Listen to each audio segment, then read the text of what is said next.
আবু দাউদ শরীফের 2550 নম্বর হাদিস। অতীত জামানার একটা ঘটনা আমাদেরকে নবীজি শোনায়।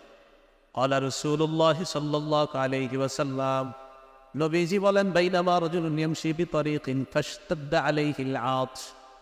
এক ব্যক্তি রাস্তা দিয়ে হাঁটতেছে, প্রচন্ড পানির পিপাসা লাগছে। ফাওয়াজাদা বিতরান ফানাযালা ফিহা ফাশারিবা মিনহা। কূপ তালাশ করতে করতে একটা কূপ পেয়ে যায়, কূপের মধ্যে নামে, কূপের পানি পান করে।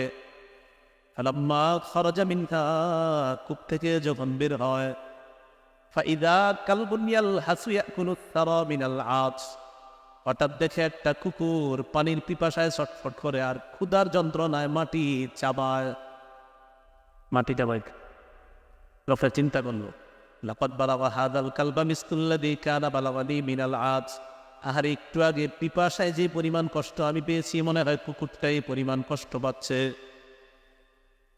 সাথে সাথে কূপের মধ্যে নেমে যায়, মৌজা দুইটা পানি ভর্তি করে সাকল কালবা কুকুরকে পানি পান করায়া দেয়।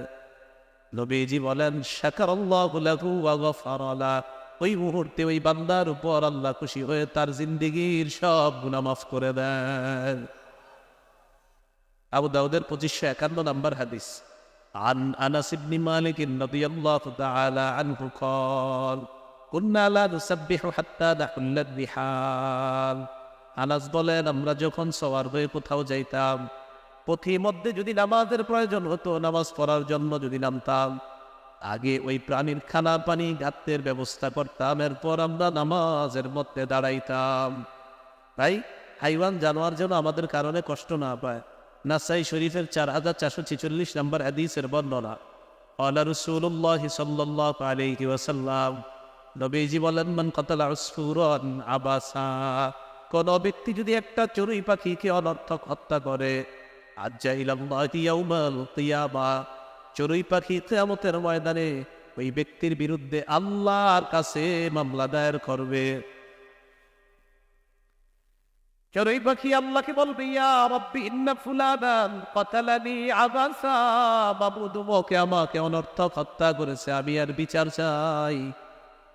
তাহলে বলেন, একটা চড়ুই পাখিকে অনর্থক হত্যা করলে যদি কিয়ামতের ময়দানে বিচার হয়, কোনো মানুষকে যদি অন্যায়ভাবে হত্যা করা হয়, এটার বিচার কম হবে না, অনেক বেশি? আল্লাহ বুঝার তৌফিক দান করেন। তো নবীজি সাল্লাল্লাহু আলাইহি সাল্লাম হাইওয়ান জানোয়ারের জন্য রহমত, নবীজি সাল্লাল্লাহু আলাইহি সাল্লাম ইমানদারের জন্য রহমত, নবীজি বেঈমানের জন্য রহমত। একজন ইমানদার, তার দাম কত বেশি। তিরমিজি শরীফে 2032 নম্বর হাদিসের বর্ণনা। আর আব্দুল্লাহ ইবনে উমর রাদিয়াল্লাহু তাআলা আনহুমা قال, আব্দুল্লাহ ইবনে উমর কাবাগরকে লক্ষ্য করে বলে, কাবা, মা আযমাকি ওয়া আযমা হুরমাতা ওয়াল মুমিনু আযমু হুরমাতান ইনদাল্লাহি মিনকি। কাবাকে লক্ষ্য করে বলে, কাবা, তোমার কত মর্যাদা, তোমার কত সম্মান, সব মুসলমান তোমার দিকে ফিরে সালাত আদায় করে। কাবা, তুমি মনে রাখবা, একজন ইমানদারের দাম তোমার চাইতে আল্লাহর কাছে আরো বেশি। তাহলে হাইওয়ান জানোয়ারকে যদি হত্যা করা না জায়েজ হয়, কোনো ইমানদারকে হত্যা করা, এটা কোশ্চিনকালেও কল্পনা করা যাবে না, ঠিক না? আল্লাহ বুঝার তৌফিক দান করেন।